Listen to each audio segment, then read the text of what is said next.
उसमें आज के जो अखबार की सुर्खियां, एक तो जो तालिबान को लेकर जो गाजा पीस समिट है उसमें देश के प्रधानमंत्री नरेंद्र मोदी को आमंत्रित किया गया है। इसके साथ भारत आर्टिफिशियल इंटेलिजेंस के भविष्य को एक नया आकार देने जा रहा है, उसका जिक्र किया जा रहा है। स्वाभाविक तौर पर कांग्रेस के कुछ महानुभाव हैं, कुछ बड़े नेता हैं जो किसी और को नहीं बल्कि अपने कांग्रेस को ही डेंट पहुंचाते हैं। चिदंबरम साहब का एक और बयान आ गया जो कांग्रेस की परेशानी पैदा कर सकता है। अत्यधिक गरीबी को लेकर केरल बाहर निकला है, ये भी आज समाज की हेडलाइन है।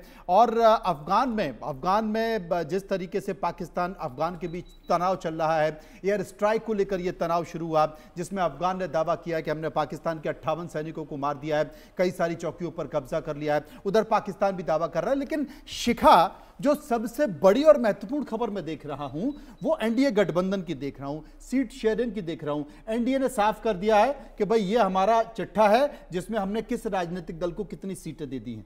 लेकिन ये जो कांग्रेस है, ये जो महागठबंधन है, गठबंधन के आगे महा तो लिखा हुआ है लेकिन महा जैसा हमको कुछ दिखाई नहीं दे रहा है, क्यों? देखिए, दरअसल कोई भी चीज़ हम बनाते हैं तो उसमें जो कॉन्स्टिट्यूएंट्स रहते हैं, इंग्रेडिएंट्स रहते हैं, किसी चीज़ में कम रहते हैं, किसी में ज़्यादा रहते हैं। अच्छा। चाय में 4-5 रहते हैं तो जब हम कोई अच्छा पालक पनीर बनाने जाते हैं तो उसमें बहुत सारे रहते हैं। तो महागठबंधन में जब 8 पार्टियां हैं और आप देख रहे हैं कि 7 के बीच में जो खींचतान है चल रही है, अब 8वीं एक पार्टी है वो भी कुछ ना कुछ चाहेगी। तो देखिए, जब बहुत ज़्यादा इंग्रेडिएंट्स किसी भी खाने की चीज़ में होंगे तो खींचतान तो रहेगी। वही हमें महागठबंधन में दिखाई दे रहा है। और कहीं ना कहीं फिलहाल जो मैन ऑफ द मोमेंट बने हुए हैं वो बने हुए हैं वीआईपी के मुकेश साहनी, क्योंकि उनकी जो डिमांड है वो शुरुआत तो हुई थी 40 से, उसके बाद 35 पे आई और अब 30 पर जाकर अटक चुकी है। लेकिन मांजरा सब ये फंसता है कि कुछ ऐसी सीटें वो मांग रहे हैं जो दरअसल जो बड़ी पार्टियां हैं, बड़े एलाइज हैं, उनके भी खेमे में ऑलरेडी हैं, तो उनको वो कैसे दी जाए। दूसरा सबसे बड़ा सवाल है कि आप जनाधार तो दिखाएं। सबसे बड़ा सवाल जो आरजेडी कांग्रेस पूछ रही है, खास करके कांग्रेस इससे बड़ी परेशान है। सबसे ज्यादा प्रेशर में फिलहाल जो है वो कांग्रेस है। कांग्रेस का ऐसा मानना है कि वीआईपी को जो है 30 सीटें नहीं जानी चाहिए क्योंकि इतना जनाधार नहीं। और ये बात पिछले हम चुनावों में देख चुके हैं, 2020 में भी देख चुके हैं कि वो कितना उनका परफॉर्मेंस था। 4 उनकी सीटें आई थी, उसमें से भी 3 आपको याद है, एक उनके एमएलए की जो है मौत हो गई थी दुर्घटनावश। 3 जो उनके एमएलए थे वो भाजपा चले गए थे। मुकेश साहनी हार गए थे, बिल्कुल ठीक बात है, मुकेश साहनी हार गए थे, जो सच्चाई है। मुकेश साहनी हार गए और 3 उनके जो एमएलए हैं वो जीत गए और वो जाके भाजपा में चले गए। तो अब उनको ऐसी स्थिति में कैसे 30 सीटें दे दी जाएं? जनाधार भी दिखाइए। उनको ये सवाल पूछा गया है कि आप अपना जनाधार तो दिखाएं, क्या आप जो सीटें डिमांड कर रहे हैं क्या आप उसके लिए हकदार हैं, क्या आप उन्हें जीतने का मादा रखते हैं? अगर लेकिन उन्होंने कहा जब एयरपोर्ट में प्रश्न पूछा गया जब पत्रकारों ने, तो बोला कि सभी डॉक्टर दिल्ली हैं, तो दिल्ली अभी डॉक्टर दिल्ली हैं, इनको क्या इलाज की जरूरत है? नहीं, ऐसा नहीं हो कि इलाज में डॉक्टर तो दिल्ली चले गए, ऐसा नहीं हो कि मरीज जो है फड़फड़ा के मर जाए वहां पर, जिसको ऑक्सीजन नहीं मिल रही, उसको जरूरत है इंजेक्शन लगाने की। अब यहां देखिए, सबसे बड़ी जो बात है यहां पर यही होता है राजनीति का खेल।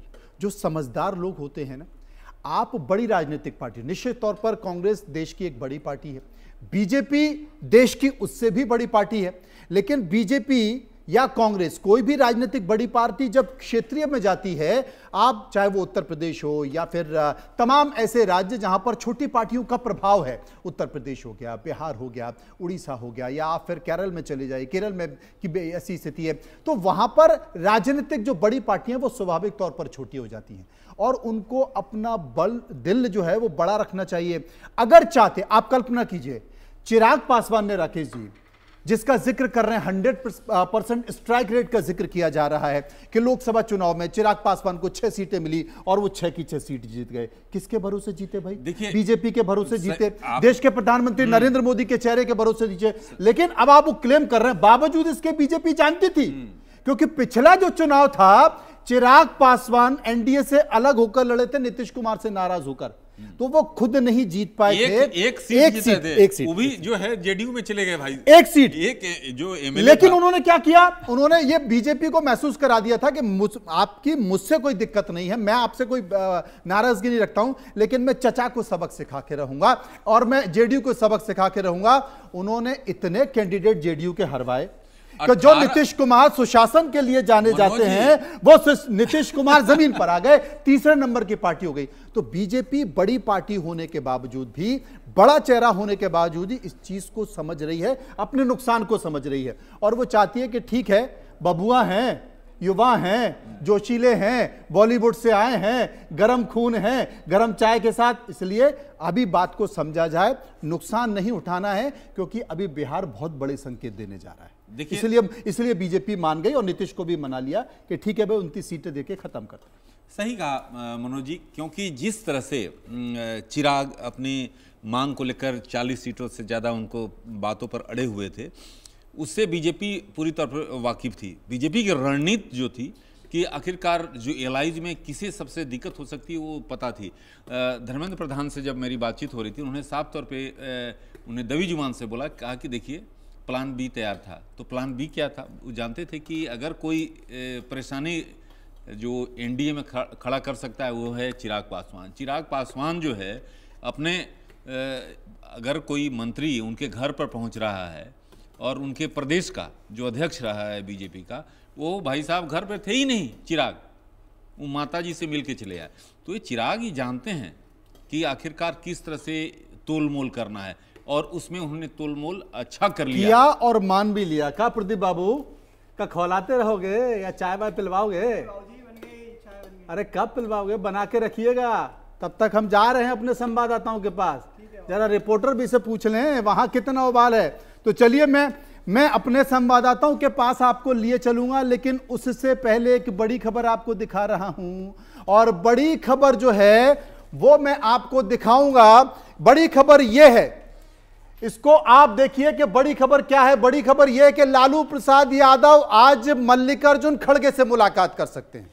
मल्लिकार्जुन खड़गे से इसलिए मुलाकात कर सकते हैं क्योंकि भैया गठबंधन तय हो चुका है, एनडीए का सीटें तय हो चुकी हैं, कौन कितना मिलने जा रहा है और कांग्रेस ने साफ कह दिया है कि 78 सीटों पर हम अगले 48 घंटे में अपने उम्मीदवारों की घोषणा कर देंगे। हमसे मत कहिएगा कि ये आपने क्या कर दिया, जो कुछ करना है जल्दी करो वरना रायता फैल जाएगा, और रायता फैलेगा तो फिर दिक्कत हो जाएगी। क्योंकि देखिए यहीं पर सबसे बड़ी परेशानी है, बहुत ज़्यादा संभावनाएं हैं नहीं हैं, नामांकन शुरुआत हो चुके हैं, नामांकन आप भर नहीं पा रहे हैं। तो लालू प्रसाद यादव और मल्लिकार्जुन खड़गे की आज बैठक होने वाली है, दोनों मुलाकात करने वाले, और मुझे लगता है कि गठबंधन को लेकर जो पेच फंसा हुआ है वो खत्म हो जाएगा। इस बीच हम सीधे चलते हैं इसी खबर पर बात करने के लिए। पटना में हमारे साथ हमारे संवाददाता शैलेंद्र मौजूद है। शैलेंद्र, चाय पर चर्चा तो हम दिल्ली कर रहे हैं, लेकिन कितना उबाल पटना में दिखाई दे रहा है?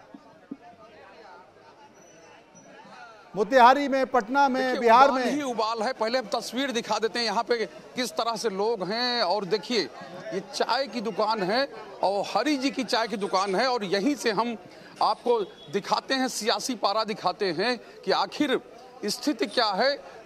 युवा हैं हमारे साथ, चाय पी रहे हैं, नींबू वाली चाय आप पी रहे हैं, बताइए जी।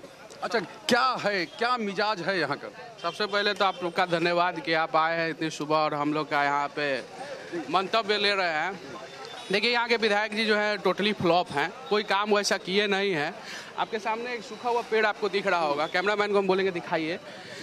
2019 में जल जीवन हरियाली बिहार सरकार के द्वारा आया था, लेकिन उसका जीता जाता उदाहरण यही है। हाँ है बिल्कुल, यहाँ की जनता यहाँ के स्थानीय विधायक से त्रस्त है। स्थानीय विधायक से त्रस्त है, जनता स्थानीय विधायक से त्रस्त है जी। जनता स्थानीय विधायक से त्रस्त है। मैं तो त्रस्त हूँ। आप भी त्रस्त हैं? आप भी त्रस्त हैं? जी नहीं, मैं नहीं त्रस्त हूँ। क्या कहेंगे?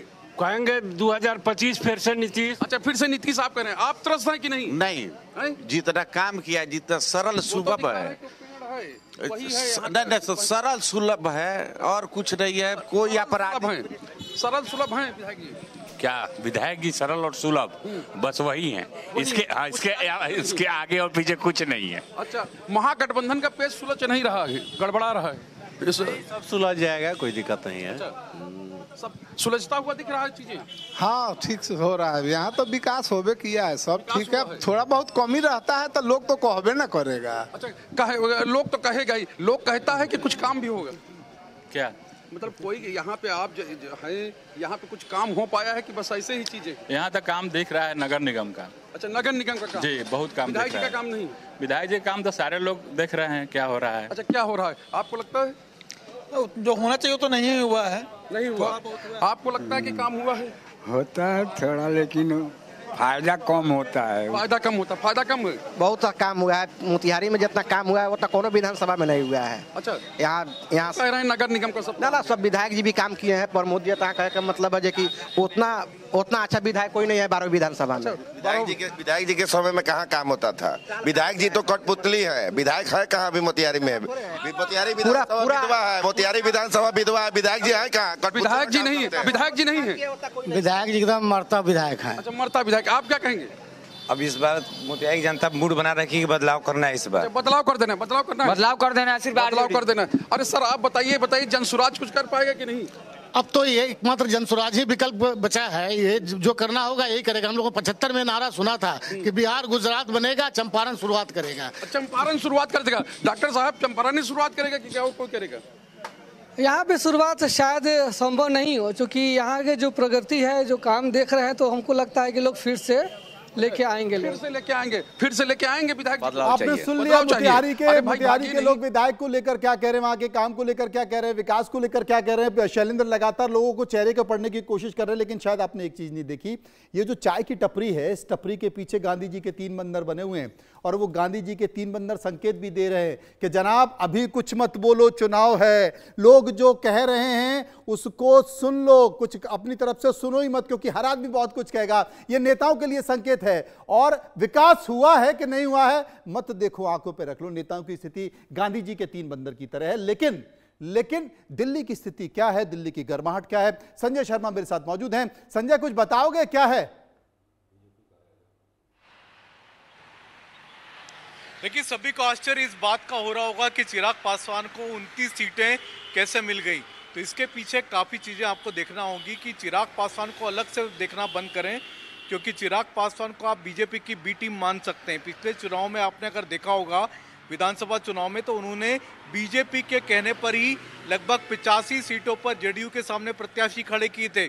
उसके बावजूद अगर जेडीयू 44-45 सीटें जीत गई तो बहुत बड़ी बात थी। है बीजेपी के सामने उनका कोई एक भी प्रत्याशी खड़ा नहीं हुआ था। तो इसके पीछे माना जाता है कि ये कोई बीजेपी की रणनीति थी, जिसकी वजह से जेडीयू की सीटें कम आए, जेडीयू उनके हाथ में आए, कब्जे में आए। तो वो एक रणनीति को जो कारगर जो साबित किया था, उसके पीछे चिराग पासवान थे। चिराग पासवान ने बीजेपी की मदद की थी। अभी भी जब 29 सीटें जब चिराग पासवान को मिली, तो कहा जा रहा है कि 4 से 5 बीजेपी ने अपने कैंडिडेट चिराग पासवान की पार्टी से उतारे, जो बीजेपी हमेशा करती रही है। महाराष्ट्र में भी बीजेपी ने किया था, शिवसेना से बीजेपी ने अपने 3 से 4 कैंडिडेट उतारे थे। तो बीजेपी हमेशा इस तरीके के प्रयोग करती रहती है। अभी भी चिराग पासवान के अगर आप नंबर देखेंगे, सबसे ज़्यादा नंबर दिख रहे हैं, 29 नंबर। सभी को सरप्राइज एलिमेंट लग रहा है, लेकिन 4 से 5 कैंडिडेट उसमें भी बीजेपी के हैं। तो चिराग पासवान एक तरह से आप कह सकते हैं बीजेपी के भरोसेमंद है, ज़्यादा भरोसेमंद है, और बीजेपी की बी टीम उनको माना जाता। दूसरी बात है जीतन राम मांझी और उपेंद्र कुशवाहा दोनों की नाराजगी, यहाँ दोनों काफ़ी व्यतीत हैं। इसमें हम पार्टी की जीतन राम मांझी को ज़्यादा सीटें मिल सकती थी, लेकिन उपेंद्र कुशवाहा ने अमित शाह से कहा था कि हम एनडीए में सबसे छोटी पार्टी दिखना नहीं चाहते, आप हमको सबसे छोटी सबसे कम सीटें मत दीजिए, या तो आप हमको किसी के बराबर कर दीजिए। तो अमित शाह ने 8 सीटें मांझी को देने की बजाय 6 सीटें इनको करके और चिराग पासवान की सीटें बढ़ा दी। दूसरी सबसे बड़ी बात अगर आप पढ़ेंगे इसमें, तो बीजेपी और जेडीयू अब कोई बड़ा भाई छोटा भाई नहीं है बिहार में। अब दोनों बराबर भाग के भाई हो चुके हैं, दोनों 101 सीटों पर लड़ रहे हैं। तो ये कई सारे बड़े संदेश हैं। कल जिस तरीके से सीटों का डिस्ट्रीब्यूशन हुआ है, सीट शेयरिंग की घोषणा हुई है, और आज 4 बजे पटना में इसका ऐलान भी होगा, सीट शेयरिंग का ऐलान करेंगे। इसमें एनडीए के सभी तमाम पार्टियों के बड़े नेता मौजूद रहेंगे जब ऐलान होगा। इसके बाद में कोशिश ये भी की जा रही है कि सभी पार्टियों के कैंडिडेटों की घोषणा भी एनडीए की तरफ से एक साथ की जाए, ताकि एकजुटता का संदेश बिहार में जाए। बिल्कुल आपने सही कहा संजय, आपने सही कहा, बिल्कुल आपने